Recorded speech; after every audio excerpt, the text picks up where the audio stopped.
નમસ્કાર, આપ જોઈ રહ્યા છો સ્પાર્ક ટુડે ન્યૂઝ. દમણમાં ચૂંટણીનું વાતાવરણ બની રહ્યું છે. દીવ લોકસભા બેઠક પર ત્રિપાંખીયો જંગ મંડાય તેવી શક્યતાઓ પણ સર્જાયેલી છે. ભાજપ અને કોંગ્રેસના ઉમેદવારો જાહેર થઈ ગયા છે. ત્યારે ચૂંટણીમાં ભાજપના ઉમેદવાર લાલુભાઈ પટેલ દ્વારા આજે દમણ જિલ્લાના કડિયા મંડળના માછીવાડ વિસ્તારના વિવિધ ક્ષેત્રોમાં ડોર ટુ ડોર ઘર ચૂંટણીનો પ્રચાર તેમજ સંપર્ક અભિયાન ચલાવવામાં આવ્યો. લાલુભાઈ પટેલ દ્વારા લોકોને ભાજપને મત આપવાની માંગણી કરાઈ હતી. 17મી લોકસભામાં ઉમેશ પટેલને 19,000થી વધુ વોટ મળ્યા હતા અને આ વખતે પણ કોર્પોરેશનના કેતન પટેલ, ભાજપના લાલુભાઈ પટેલ અને અપક્ષ તરીકે ઉમેશ પટેલ વચ્ચે મુખ્ય મુકાબલો યોજાશે.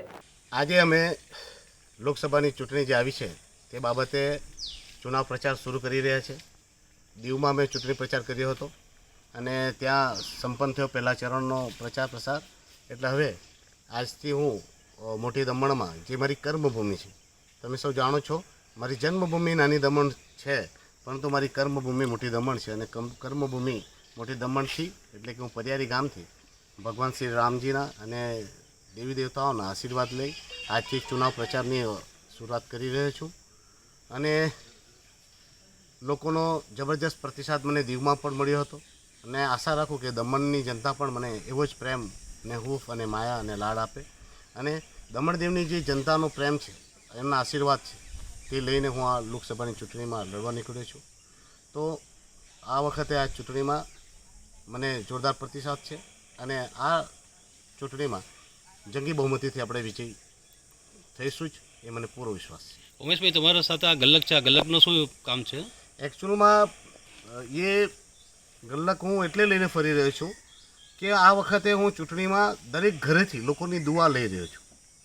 અને તમે જોયું જ હશે કે દમણમાં એક પ્રથા ચાલુ છે, ચૂંટણીમાં વોટ માટે નોટ અપાય છે. અને જ્યારે જનતા દુઃખી ને ત્રાહિમામ પુકારે અને સમસ્યાથી પીડિત થાય ત્યારે નેતાઓ પાસે જાય ત્યારે નેતાએ લોકોને હંમેશા કહેતા હોય છે કે તમને અમે 500 આપેલા છે અને તમારા વોટ અમે ખરીદેલો છે.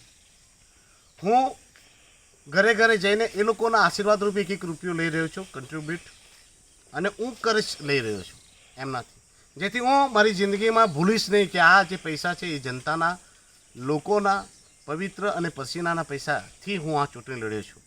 અને 5 વર્ષ સુધી એમનો કર્જનો ઋણી બનીને હું એમનો કર્જ ચૂકવવા માટે રહીશ. એટલે હું પણ નહીં ભૂલું, મારા પણ જમીન પગ પર રહે, પગ મારા જમીન પર રહે. અને મારા મગજમાં પણ એક વાત હંમેશા રહે કે આ જે પૈસા છે એ જનતાની ઘડી કમાણીના રૂપિયાથી હું ચૂંટણી લડ્યો હતો અને 5 વર્ષ સુધી એમનું કર્જ, એમનું ઋણ ચૂકવવાનું છે. એ જ ઉદ્દેશથી હું ઘરે ઘરથી લોકોના આશીર્વાદ રૂપી એક રૂપિયો માંગી રહ્યો છું અને એમનો કર્જ લઈ રહ્યો છું. ઉમેશભાઈ, તમારા વિરોધમાં ભારતીય જનતા પાર્ટી છે, કોંગ્રેસ જેવી નેશનલ પાર્ટીઓ છે, તો શા માટે પબ્લિક એક અપક્ષ ઉમેદવારને વોટ આપશે?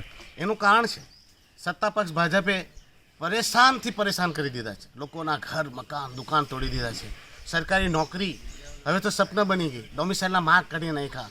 હોટલવાળા, બિઝનેસવાળા, નાનાથી નાનો ગલ્લાવાળો, લારીવાળો લોકો દુઃખી છે. હાઉસ ટેક્સો વધારી દીધા, પાણીના બિલો વધારી દીધા, જ્યાં જુઓ ત્યાં રોડો ખોદખાદ કરીને રાખી દીધા. સમસ્યાની તો ભરમાર છે. સત્તા પક્ષ પાસે જ્યારે જનતાએ આશા રાખી ત્યારે સત્તા પક્ષ નિરંકુશ બન્યો છે. તાનાશાહ પ્રશાસનના ઘૂંટણે બેઠા છે. લોકોની સમસ્યાને વાચા આપવાની જગ્યાએ, એમના સમસ્યાઓનું સમાધાન કરવાની જગ્યાએ એક જ ડાયલોગ બોલતા રહ્યા કે અમારું કંઈ ચાલતું નથી, અમારું કોઈ સાંભળતું નથી. જેમ સત્તા પક્ષ વિફળ રહ્યો તેવો જ વિફળ વિપક્ષ પણ રહ્યો. કોંગ્રેસ 5 વર્ષ સુધી નદારદ રહી. જ્યારે સત્તા પક્ષ મનમાની કરતી હતી, એમનું પ્રશાસન તાનાશાહીથી ચાલતું હતું, ત્યારે કોંગ્રેસે બોલવાનું હતું, લોકો સાથે ઊભી રહેવાનું હતું, લોકોને ન્યાય અપાવવાનો હતો. ત્યારે કોંગ્રેસ વિદેશની યાત્રા કરતી હતી, તમાશો જોતી હતી. એટલે સત્તા પક્ષ અને વિપક્ષની વિફળતાના કારણે જ આજે લોકો દુઃખી અને ત્રાહિમામ થયા છે. એટલે લોકોને નવું અને અપક્ષ ઉમેદવાર જોઈએ છે, જેથી લોકોનો પોતાનો ઉમેદવાર આ વખતે તેમની સમસ્યાઓને વાચા આપે.